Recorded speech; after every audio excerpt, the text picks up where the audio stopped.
예, 대단히 반갑습니다. 그동안도 잘 지냈습니까? 오늘 이 시간에는 경험적 가치에 대해서 함께 생각을 내보려고 합니다. 노인은 경험적 가치를 가지고 있습니다.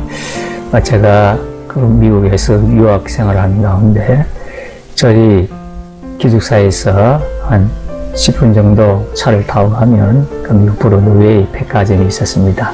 그래서 토요일 되면 미국 브로드웨이 백화점에서 쇼핑도 하면서 쉬기도 하고 그런 시간을 가진 적이 있습니다.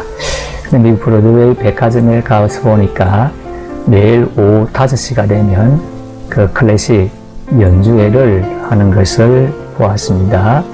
그런데 미국 브로드웨이 백화점 안에 보니까 평소에 특별히 주말엔 노인들이 많이 있는 것을 보았습니다. 물론 노인들이 할 일이 없기도 하고 시간이 많아서 그럴 수도 있습니다만은 그 백화점의 전원적인 풍치가 아주 좋아서 힐링이 되고 쉬는 장소로서 특별히 노인 휴식 공간으로서 아주 좋은 것을 보았습니다. 오늘날 현대 사회가 급하게 변하고 있는 것을 볼 수가 있습니다. 과거에는 도덕 사회였습니다. 모럴 소사이티, 도덕 사회였기 때문에 윤리와 도덕을 굉장히 강조를 했습니다. 근데 지금은 현대 사회는 도덕 사회에서 기능 사회, 펑셔널 소사이티로 변화가 되고 있는 것을 볼 수가 있습니다. 기능 사회는 기능, 능력을 강조하는 사회가 되고 있는 것입니다. 그래서 도덕 사회에서 기능 사회로, 윤리, 도덕을 강조하던 시대에서 능력을 강조하는 시대로 바뀌고 있는 것을 볼 수가 있습니다. 그러나 우리나라는 유교적인 전통이 있기 때문에 노인, 특히 윗사람을 공경하고 노인을 공경하도록 어릴 때부터 많은 교육과 훈련을 받아왔습니다. 특별히 부모님에게 잘못하면 불효자식이라고 해서 굉장히 주위 사람들로부터 지탄과 비난을 받는 경우들이 많았습니다. 그래서 이것이 우리나라의 전통이고 미풍양속인 것입니다. 아름다운 풍속이고 좋은 그런 습관인데 점점 이것이 약화되는 안타까운 모습을 볼 수 있습니다. 그 유명한 공영 프로에 생로병사의 비밀이라는 프로가 있습니다만은 생로병사, 태어나고 늙고 병들고 죽는 것은 인간의 본질이라고 할 수가 있겠습니다. 이것은 예외가 없습니다. 남녀노소, 빈부귀천, 지고와 지식유무를 떠나서 모든 사람들이 생로병사의 하나의 과정을 거쳐가는 것입니다. 그렇기 때문에 이 세상에 태어나는 모든 사람들은 생로병사, 태어나서 늙고 병들고 죽는 하나의 과정을 거쳐가야 되는 것이고 이것을 성경에서도 말씀을 하고 있는 것입니다. 그런데 이러한 생로병사의 인간의 그 본질을 부인하고 무시하는 일은 어리석은 일인 것입니다. 그래서 세월에 장사가 없다는 말이 있습니다. 세월이 흘러가고 나이가 많아지면 어쩔 수가 없는 것이지요. 기억력이나 체력이나 기능성에 있어서 약화되는 것은 사실입니다.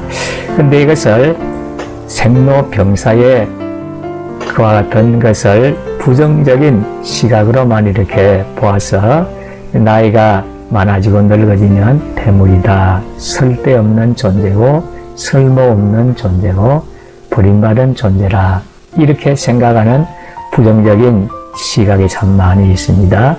그래서 나이가 70, 80, 90이 되어지면 노인성 우울증이라 해서 의욕을 상실하는 그런 경우들이 있고 심지어는 자살하는, 그래서 자신의 생을 마감하는 노인 자살의 문제가 사회적이고 국가적인 크나큰 문제가 되고 있는 것입니다. 통계를 보니까 인구 10만 명당 자살률 추이를 보았습니다. 1995년부터 2005년 사이를 이렇게 조사한 것인데 여기에서 이 표에서 보듯이 이러한 노인들의 자살률 추이가 굉장히 급속도로 많아지고 있는 것을 볼 수가 있습니다. 그래서 1995년보다도 2005년도에는 훨씬 많은 노인들이 자살하고 있는 걸 볼 수 있습니다. 지금은 벌써 세월이 많이 흐르기 때문에 더 많은 그와 같은 추이를 볼 수가 있는 것입니다. 참으로 마음 아프고 슬픈 일이라고도 할 수 있습니다. 빅토리 프랭클에 의하면 미래는 잠재적 가능성인 것입니다. 그렇게 될 수도 있는 가능성이고 그것은 잠재적으로 가능성을 가지고 있을 뿐이지요. 그러나 이 과거라는 것은 확실한 경험인 것입니다. 과거는 하나의 역사고 확실한 경험이고 그렇기 때문에 이것을 프랭클은 실존이라 실체라 이렇게 얘기하는 것입니다. 미래라는 것은 잠재적 가능성을 가지고 그렇게 될 수도 있다는 것이지만은 과거는 확실한 경험, 그런 경험을 했다, 그렇게 살아왔다, 그렇게 되었다. 이것은 너무도 실존하는 것이고 실체라는 것입니다. 그렇기 때문에 이 과거의 확실한 경험이라는 것은 가치가 있다는 것입니다. 그래서 빅토리 프랭클은 경험적 가치, experimental value를 굉장히 중요하게 생각하는 것입니다. 왜 그런가 하니까 경험은 유용성을 가진다는 것입니다. 유익하고 이용하고 사용할 수 있는 큰 지혜와 힘이 된다는 것입니다. 그래서 이러한 경험의 유용성을 잘 활용하기만 하면 개인뿐만 아니라 사회와 국가에도 큰 유익이 되어진다는 것입니다. 우리나라의 경우는 유교적인 전통에 의해서 위사람을 공경하는 또 교육도 받고 훈련을 많이 받았습니다. 특히 노인에 대해서 이제 공경을 하고 특별히 부모님에 대한 공경, 효도를 굉장히 강조하는 것입니다.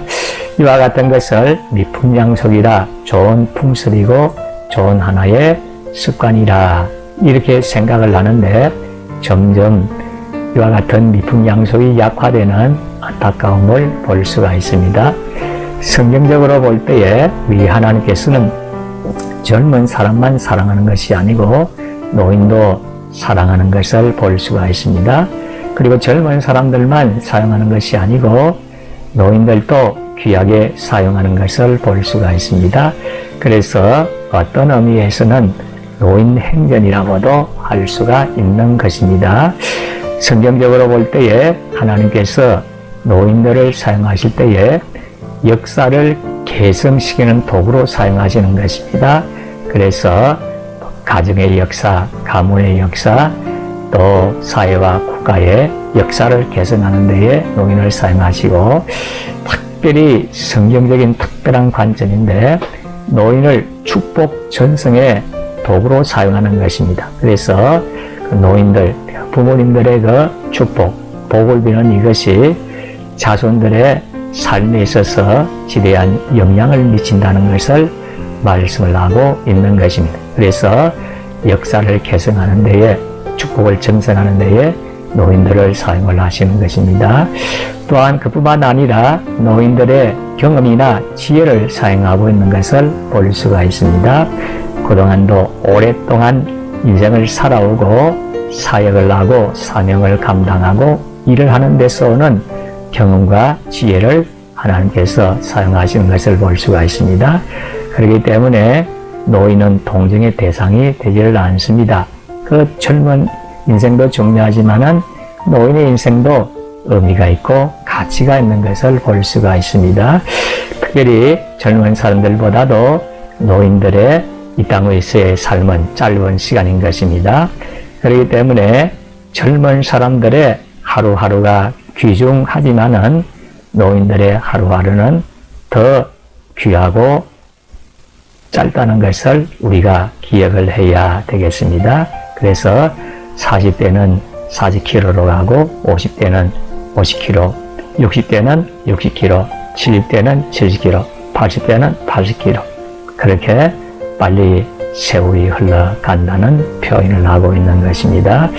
남은 시간이 얼마 되지 않기 때문에 순간순간 하루하루가 굉장히 의미가 있고 가치가 있고 귀중하다는 사실을 알고 귀하게 남은 여생을 보내야 되겠습니다. 그리고 무엇보다도 이 땅의 삶이 영원한 삶을 결정하기 때문에 그와 같은 사실을 알고 매일매일 귀하게 시간을 보내고 의미 있고 가치 있는 인생을 살고 하나님께 영광을 돌리게 되기를 진심으로 소원합니다. 그동안도 시청을 내주셔서 대단히 감사합니다.